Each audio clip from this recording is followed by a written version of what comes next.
વિદેશ મંત્રાલયને જાણ કરી. નમસ્કાર દર્શક મિત્રો, સ્વાગત છે આપનું અમારી વિશેષ રજૂઆતમાં. હું કિન્નરી. દર્શક મિત્રો, સંતાન પ્રાપ્તિનું સ્વપ્ન કોનું નથી હોતું. દરેક દંપતી પોતાના નાનકડા અંશને પોતાના હાથમાં લેવા આતુર હોય છે. જો કે ક્યારેક તેમની આ ઈચ્છા ફળીભૂત થવામાં અડચણ આવે છે અથવા તો વિલંબ થાય છે. પરંતુ પોતાના બાળકનું સ્વપ્ન પૂર્ણ કરવામાં આ સમસ્યા જ્યારે અવરોધરૂપ સાબિત થાય ત્યારે આધુનિક સારવાર પદ્ધતિ ઘણી ઉપયોગી સાબિત થતી હોય છે. ત્યારે ઇન્ફર્ટિલિટીની સમસ્યા અને ટેસ્ટ ટ્યુબ પદ્ધતિથી સારવાર વિશે માહિતી આપવા માટે આપણી સાથે જોડાયા છે રાજકોટના global test tube baby centre gynaec હોસ્પિટલના નિષ્ણાત ઇન્ફર્ટિલિટી સ્પેશિયાલિસ્ટ ડોક્ટર દર્શન વી સુરેજા, કે જેઓ 13 વર્ષથી વધુનો અનુભવ ધરાવે છે. ડોક્ટર દર્શન, સ્વાગત છે આપનું સંદેશ ન્યૂઝમાં. Thank you. ડોક્ટર દર્શન, સૌપ્રથમ આપની પાસેથી જાણવા ઈચ્છીશું કે ઇન્ફર્ટિલિટી શું છે અને શા માટે ઇન્ફર્ટિલિટીની સમસ્યા વર્તમાન સમયમાં વધી રહી છે. ઇન્ફર્ટિલિટી એટલે કે ઘણીવાર ઘણા કપલ પ્રેગ્નન્સી રાખવા માટે ટ્રાય કરતા હોય. ક્યારેક એ લોકો 1 મહિનાથી ટ્રાય કરતા હોય પ્રેગ્નન્સી રાખવાની, તો પણ સ્ટ્રેસમાં આવી જતા હોય કે ભાઈ લાસ્ટ મંથ અમને પ્રેગ્નન્સી ના રહી. ઘણા લોકો 3-4 વર્ષ સુધી ટ્રાય કરતા હોય અને એમને થાય કે ના હજી તો કંઈ વાંધો નથી, હજી આપણે ટ્રાય કરશું તો રહી જશે. તો ખરેખર ઇન્ફર્ટિલિટી કહેવાય કોને? તમારો ક્વેશ્ચન પ્રમાણે જોવા જઈએ તો જે કપલે લગ્ન જીવન બાદ 1 વર્ષ સુધી પ્રેગ્નન્સી રાખવાનો પ્રયત્ન કર્યો હોય અને છતાંય પ્રેગ્નન્સી ન રહેતી હોય તો એને ઇન્ફર્ટિલિટી કહેવાય. ડોક્ટર, એ પણ જણાવશો, ઇન્ફર્ટિલિટી વિશે કોઈ વ્યક્તિને ખબર કેવી રીતે પડી શકે? ડોક્ટરને બતાવવું ક્યારે જરૂરી બની જાય છે? યસ, જેવી રીતના આપણે ડિસ્કસ કર્યું કે ઇન્ફર્ટિલિટીની ડેફિનેશન કપલને ખબર હોવી જોઈએ કે ક્યારે ડૉક્ટરને બતાવવું. 1 વર્ષ બાદ ટ્રાય કર્યા બાદ નથી રહેતું તો ડૉક્ટરને બતાવવું જોઈએ. પરંતુ આ દરેક કિસ્સાઓમાં શક્ય નથી હોતું. એટલે કે શું કહેવા માગું છું કે ઘણીવાર જો સ્ત્રીની ઉંમર વધારે હોય અને લેટ મેરેજ થયા હોય, ફોર એક્ઝામ્પલ આફ્ટર 35 કોઈ પણ લેડીઝની એજ છે અને એમના મેરેજ થાય છે અથવા તો હસબન્ડની એજ વધારે છે, તો એ લોકોએ 6 મહિના સુધી ટ્રાય કરે અને પ્રેગ્નન્સી ના રહે તો ત્યારે ડૉક્ટરને બતાવવું જોઈએ. અને જો યંગ એજની કપલ હોય તો એ લોકો 1 વર્ષ સુધી ટ્રાય કરે અને જો પ્રેગ્નન્સી ના રહે તો ડૉક્ટરને બતાવવું જોઈએ. ડેફિનેટલી હજી આમાં આજના આ ઝડપી જમાનામાં ઇન્ફર્ટિલિટી કરતાં ફર્ટિલિટી પોઈન્ટ ઓફ વ્યૂ કે પ્રેગ્નન્સી રાખતા પહેલાં પ્રી પ્રેગ્નન્સી કાઉન્સેલિંગ માટે પણ તમે ફર્ટિલિટી સ્પેશિયાલિસ્ટને મળી શકો છો. કારણ કે અમુક એવા ઇન્વેસ્ટિગેશન્સ હોય છે કે ફોર એક્ઝામ્પલ હિમોગ્લોબિન છે, શુગર છે, થાઇરોઇડ છે, થેલેસેમિયા છે, રૂબેલાની ઇમ્યુનિટી છે કે નહીં વાઇફમાં, અને ઓવરીનો રિઝર્વ બરાબર છે કે નહીં, અને હસબન્ડના સ્પર્મ કાઉન્ટ બરાબર છે કે નહીં. તો આવા બેઝિક ઇન્વેસ્ટિગેશન્સ થયેલા હોય તો ફિમેલની હેલ્થ અને મેલની હેલ્થ સારી હોય તો ઇઝીલી સારી રીતે બાળક કન્સીવ કરી શકાય છે. એટલે કે પ્રી પ્રેગ્નન્સી કાઉન્સેલિંગ એક કરી શકાય કે જે કરવું જરૂરી છે, કરો તો સારી વસ્તુ છે. અને યંગ એજના કપલમાં 1 યર કરતાં વધારે ટ્રાય કરે અને ન રહે તો ડૉક્ટરને બતાવવું જોઈએ. અને હાયર એજના કપલમાં 6 મહિનાથી ટ્રાય કરતા હોય ને ન રહે તો ડૉક્ટરને બતાવવું જોઈએ. જી, સાથે જ આપની પાસેથી જાણવા માંગીશું કે ઇન્ફર્ટિલિટી માટે કઈ સારવાર ઉપલબ્ધ છે. હા, ઇન્ફર્ટિલિટીનું નામ આવે ને તો ત્યારે દરેકને એવું થાય કે હા, ઇન્ફર્ટિલિટીની સારવાર એટલે ટેસ્ટ ટ્યુબ જ. ઘણીવાર કોઈ પણ ટેસ્ટ ટ્યુબ બેબી સેન્ટરમાં જાય તો એમ થાય કે ઓહો, ત્યાં અમારે નથી જવું કારણ કે ત્યાં તો ટેસ્ટ ટ્યુબની એડવાઇસ કરશે. ના, એવું નથી હોતું. ઇન્ફર્ટિલિટીના કારણોમાં આપણે થોડા ઊંડા ઉતરીએ કે ભાઈ પ્રેગ્નન્સી રાખવા માટે જરૂરી શું છે, તો કે સ્ત્રી બીજ, પુરુષ બીજ અને ગર્ભાશય. જો આ ત્રણેય વસ્તુ સરસ હોય તો ગર્ભાશય અને બીજની કોથળીને જોડતી ફોલેપિયન ટ્યુબ એટલે કે ગર્ભાશયની નળી ખુલ્લી હોવી જરૂરી છે. જો આ ચારેય વસ્તુ સરસ હોય અને ટાઈમે બીજ છૂટું પડે, ટાઈમે જો કપલ પ્રેગ્નન્સી રાખવા માટે પ્લાન કરે તો પ્રેગ્નન્સી રહેવાના ચાન્સીસ ખૂબ સારા રહેતા હોય છે. પરંતુ આમાં કાંઈ પણ પ્રોબ્લેમ હોય તો ઇન્ફર્ટિલિટી એટલે કે કન્સીવ કરવામાં તકલીફ પડે છે. હવે કયા લેવલે પ્રોબ્લેમ છે એ લેવલ ડિટેક્ટ કરી, ફોર એક્ઝામ્પલ કે ઘણીવાર ફેલોપિયન ટ્યુબ બ્લોક છે તો તેના માટે લેપ્રોસ્કોપીની સારવાર ઉપલબ્ધ છે. એટલે કે પેટમાં દૂરબીન નાખી, નીચેથી દૂરબીન નાખી, વાયર નાખી અને બંને સાઈડની જે ટ્યુબ બ્લોક છે એ ખોલવા માટેનો પ્રયત્ન કર્યા બાદ નેચરલ કે આઈયુઆઈમાં પ્રેગ્નન્સી રહી શકે છે. એવી જ રીતના સ્પર્મ કાઉન્ટ બોર્ડર લાઇન લો હોય તો નાની એવી treatment intra uterine insemination of sperm એટલે કે વીર્યને સાફ કરી ગર્ભાશયની અંદર ઢગલી મૂકી દેવી, આ સિમ્પલ ટ્રીટમેન્ટથી પણ પ્રેગ્નન્સી રહી શકે છે. અને જો સ્પર્મના કાઉન્ટ ખૂબ જ ઓછા હોય, સ્ત્રી બીજની કોથળીની કેપેસિટી ખૂબ જ ઓછી હોય, ઉંમર વધારે હોય, ટ્યુબ્સ બ્લોક થઈ ગયેલી છે કે જે ખુલી શકે એવી નથી, તો આવા કેસીસમાં ટેસ્ટ ટ્યુબની જરૂર પડતી હોય છે. સારવાર વિશે વાત કરી રહ્યા છીએ તો મહત્વપૂર્ણ રીતે એ પણ જણાવશો કે ટેસ્ટ ટ્યુબ કે પછી ટેસ્ટ ટ્યુબ સિવાયની કઈ સારવાર ઉપલબ્ધ છે અને ઇન્ફર્ટિલિટી માટે શું બધાને જ ટેસ્ટ ટ્યુબ પદ્ધતિથી સારવારની જરૂર રહેતી હોય છે? આપણે ડિસ્કસ કર્યું એવી રીતના કે tube test, fallopian tube test કરી શકાય સોનોસાલ્પિંગોગ્રાફીથી. તેવી જ રીતના હિસ્ટ્રોસાલ્પિંગોગ્રાફી એક્સરેના માધ્યમથી પણ ટ્યુબ ટેસ્ટ કરી શકાય છે. જો એમાં બ્લોકેજ આવે તો લેપ્રોસ્કોપી કે હિસ્ટ્રોસ્કોપી દૂરબીન તપાસ વડે આ નળી ખોલી શકાય છે.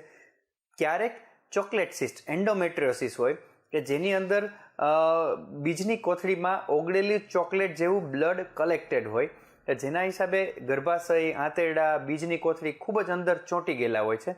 તો આવા કેસીસમાં દૂરબીન તપાસ કરી એનું સોલ્યુશન લઈ આવી શકાય છે. ઘણીવાર PCOD, પોલિસિસ્ટિક ઓવેરિયન સિન્ડ્રોમ, બીજની કોથળીમાં ખૂબ જ ઝાઝા બીજ ભરેલા હોય કે જેમાંથી ટાઈમે બીજ બનીને છૂટા નથી પડી શકતા. તો એવા કેસીસમાં લેપ્રોસ્કોપી કરી એમાં ડ્રિલિંગ કરી અને બીજની કોથળીની કેપેસિટી થોડી માપસર કરી અને પ્રેગ્નન્સી માટે પ્લાન કરી શકાય છે. ઘણીવાર ગર્ભાશયમાં ગાંઠ હોય, મસો હોય તો એ પણ દૂરબીન તપાસથી સોલ્વ કરી શકાય છે.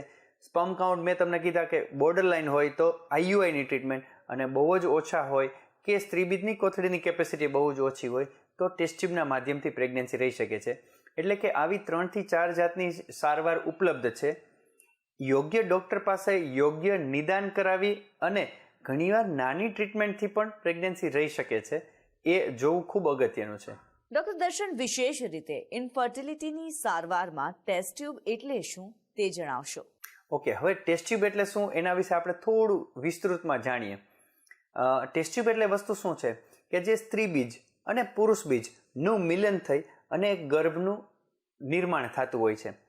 રૂટીનલી એટલે કે નેચરલ પ્રેગ્નન્સીમાં કે IUIની ટ્રીટમેન્ટમાં આ ગર્ભનું નિર્માણ ગર્ભાશયની અંદર એટલે કે સ્ત્રીની ગર્ભાશયમાં એટલે કે બોડીમાં આ ગર્ભનું આરોપણ થતું હોય છે, નિર્માણ થતું હોય છે. એને ઇન વિવો ફર્ટિલાઇઝેશન કહેવાય છે.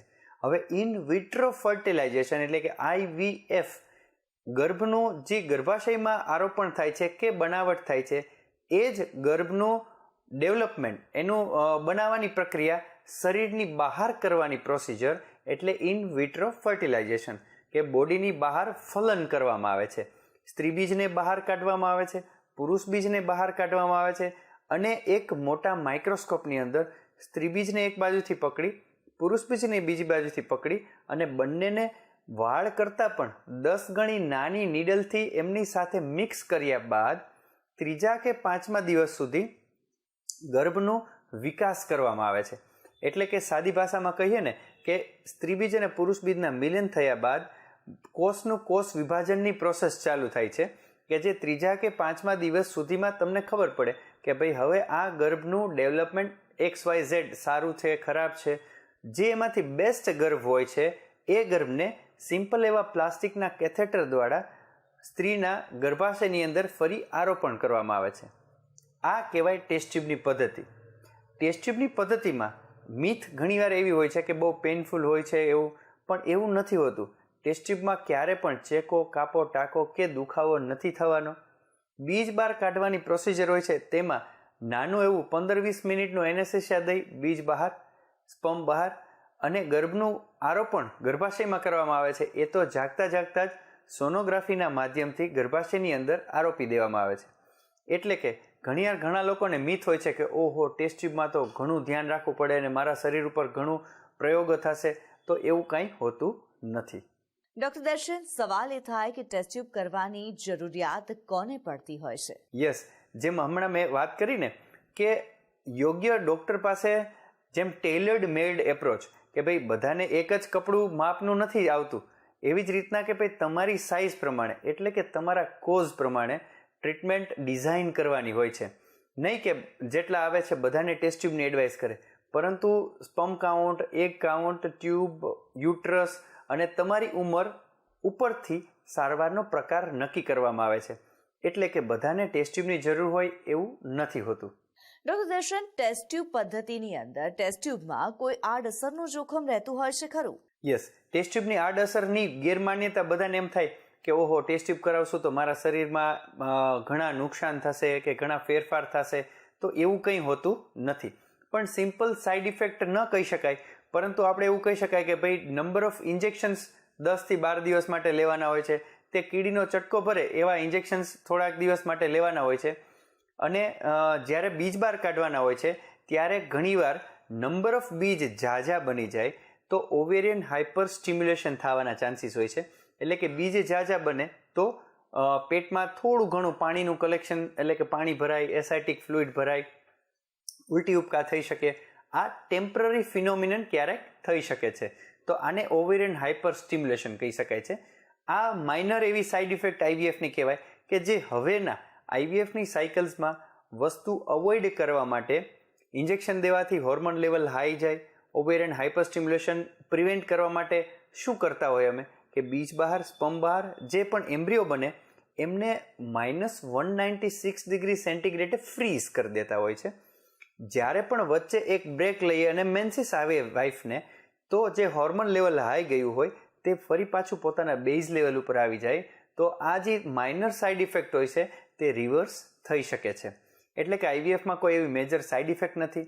જે તે માઇનર સાઇડ ઇફેક્ટ્સ હોય છે તે પણ રિવર્સિબલ હોય છે. એટલે એમાંથી ડરવાની જરૂર નથી. દર્શક મિત્રો, આપણે ચર્ચા કરી રહ્યા છીએ ઇન્ફર્ટિલિટી અને ટેસ્ટ ટ્યુબ વિશે. આપણે આ ચર્ચાને આગળ વધારીશું, પરંતુ હાલ રોકાઈશું એક નાનકડા બ્રેક માટે.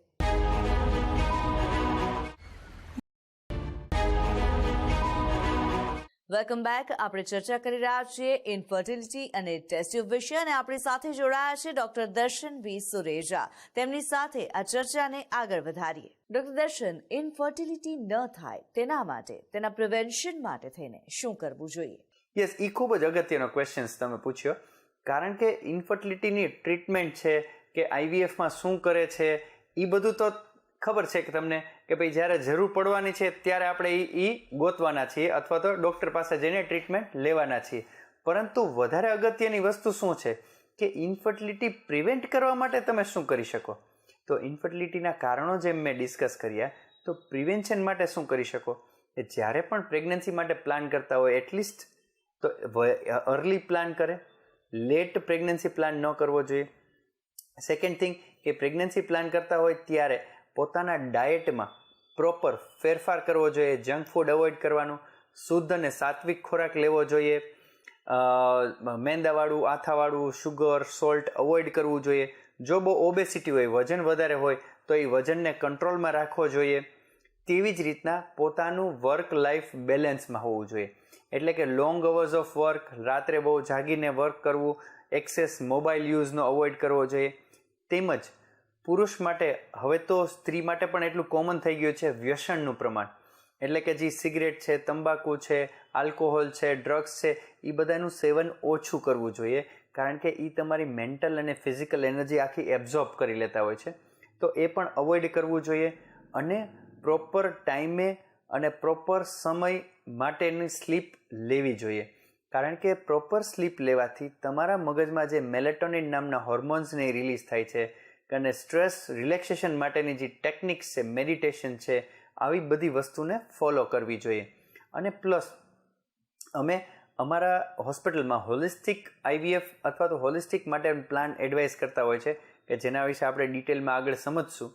પરંતુ મેન્ટલી અને ફિઝિકલી કપલ રેડી હોવા જોઈએ અને એના માટે નવી આવનારી સોલને આવકારવા માટે ઘર તૈયાર હોવું જોઈએ. ડોક્ટર દર્શન, અહીંયા સવાલ એ થઈ રહ્યો છે કે શું આઈવીએફમાં ટ્વિન્સ અથવા તો ટ્રિપલેટ્સ જ આવે? હા, આ બહુ જ કોમન પૂછાતો એવો પ્રશ્ન છે. બધાને એવું માનવામાં આવતું હોય છે કે ઓહો સાહેબ, ટેસ્ટ ટ્યુબ અમારે નથી કરાવવું. જ્યારે આપણે પૂછીએ ત્યારે એમ કહે છે કે ના, આઈવીએફમાં તો ટ્વિન આવે કે ટ્રિપલેટ આવે, કારણ કે અમારે તો ઓલરેડી એક બાળક છે. તો ખરેખર તો આમ જોવા જઈએ કે આઈવીએફમાં ટ્વિન્સ કે ટ્રિપલેટ શું કરવાને આવે છે? કારણ કે આઈવીએફમાં ગર્ભ બનાવવો આપણા હાથમાં છે, પણ ગર્ભનું ગર્ભાશયમાં આરોપણ કર્યા બાદ બધા ગર્ભ ચોંટી જ જશે એ આપણને ખબર નથી. સિમ્પલ ઉદાહરણ સમજાવું તો, એક તમારે ટ્રીનું ઇમ્પ્લાન્ટેશન કરવું હોય, ટ્રી ઉગાડવું હોય, તો આપણે શું કરશું? એક બીજ વાવશો, બે બીજ વાવશો કે 3 બીજ વાવશો? તો 3 વાવીએ તો એમ થાય કોક તો ચોંટશે, પણ એવી જ રીતના ગર્ભાશયમાં ગર્ભનું આરોપણ બને ત્યાં સુધી સિંગલ કે ડબલ એમ્બ્રિયો ટ્રાન્સફર કરીને અમે કરતા હોઈએ છીએ. 3 એમ્બ્રિયો ટ્રાન્સફર કે 3થી વધારે હવે બહુ જૂજ કેસમાં કરતા હોય છે કે જેને વારે વારે ટેસ્ટ ટ્યુબ ફેલ જતા હોય છે. પરંતુ જો 2 ગર્ભ ચોંટી જાય તો ટ્વિન્સ કે ટ્રિપલેટ આવવાના ચાન્સીસ વધારે રહેતા હોય છે. પરંતુ 2 ગર્ભ કે 3 ગર્ભ મૂકવાથી રિઝલ્ટ વધવાની શક્યતા રહેતી હોય છે. તેટલા માટે આઈવીએફ સ્પેશિયાલિસ્ટ નંબર ઓફ ગર્ભ થોડા 1 કે 2થી વધારે મૂકતા હોય છે. પરંતુ ક્યારે પણ 3થી વધારે ગર્ભ ન મૂકવા કે જેથી કરીને વધારે મલ્ટિપલ ઓર્ડર પ્રેગ્નન્સી રહે અને આગળ જતા થોડી સાઇડ ઇફેક્ટ થવાની શક્યતા રહે છે. એવા કેસીસમાં કે જેને આગળ એક બાળક છે અથવા તો ગર્ભાશયમાં કાંઈ પ્રોબ્લેમ છે તો તમે સિંગલ એમ્બ્રિયો ટ્રાન્સફર પણ કરી શકો છો કે જે હવે અમે અમારા રૂટીન પ્રોટોકોલ્સમાં ફોલો કરીએ છીએ કે એક ગર્ભ મૂકો તો પ્રેગ્નન્સી રહેવાના ચાન્સીસ એકના જ રહે છે. એટલે એવા કેસીસમાં તમે સિંગલ એમ્બ્રિયો ટ્રાન્સફરમાં જઈ શકો કે ટ્વિનને અવોઇડ કરી શકો છો. જી ડૉક્ટર દર્શના, સાથે જ એ પણ જાણવા માંગીશું કે આઈવીએફ મોટી ઉંમરે જ કરવામાં આવે છે? યસ, હવે ઘણા યંગ કપલ આવે છે, હસબન્ડના સ્પર્મ કાઉન્ટ ઓછા છે તો આપણે એને સલાહ કરીએ છીએ કે ભાઈ સ્પર્મ કાઉન્ટ ઓછા છે એટલે તમારે ટેસ્ટ ટ્યુબની જરૂર છે. તો આ જ કપલ ઘરે જઈ એમના માતા પિતા સાથે પેરેન્ટ્સ સાથે ડિસ્કસ કરે અને એમ કહે છે કે સાહેબે તો મને ટેસ્ટ ટ્યુબની સલાહ આપી છે. તો પેરેન્ટ્સ શું કહેશે? ના, ટેસ્ટ ટ્યુબ તો મોટી ઉંમરે જ કરાવાય, હજી તો તમારી ક્યાં એટલી ઉંમર થઈ છે, અમે તો અમારા જમાનામાં તો આવું કંઈ હતું નહીં. પરંતુ એ લોકોને આ ટેસ્ટ ટ્યુબની પદ્ધતિ વિશે બહુ ખબર નથી હોતી. શા માટે ટેસ્ટ ટ્યુબ સજેસ્ટ કરે છે? ઘણીવાર યંગ એજ છે પણ ટ્યુબ બ્લોક છે તો બીજ ત્યાં પહોંચવાનું જ નથી, સ્પર્મ સાથે મળવાનું જ નથી, તો કેવી રીતના પ્રેગ્નન્સી રહે? સ્પર્મ કાઉન્ટ ઓછા છે તો સ્પર્મ ઉપર ચડવાનું જ નથી, તો કેવી રીતના પ્રેગ્નન્સી રહે?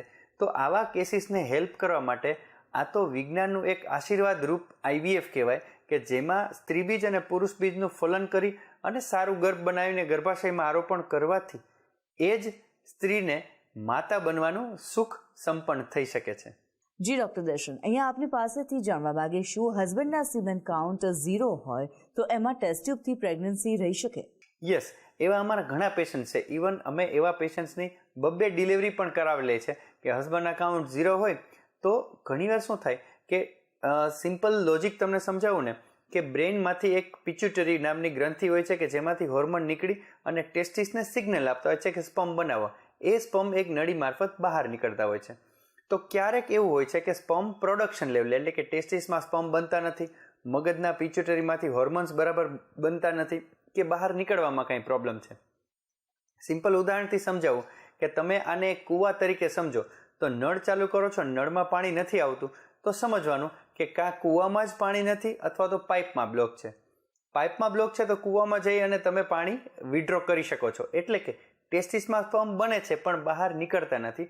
તો એવા કેસીસમાં ટેસા કે પૈસા નામની પ્રોસિજરથી એટલે કે ટેસ્ટિસમાં નીડલ નાખીને સ્પર્મ રિટ્રાઈવ કરી અને પોતાનું જીનેટિક મટીરિયલ લઈ અને પોતાનું જ બાળક કન્સીવ કરી શકાય છે.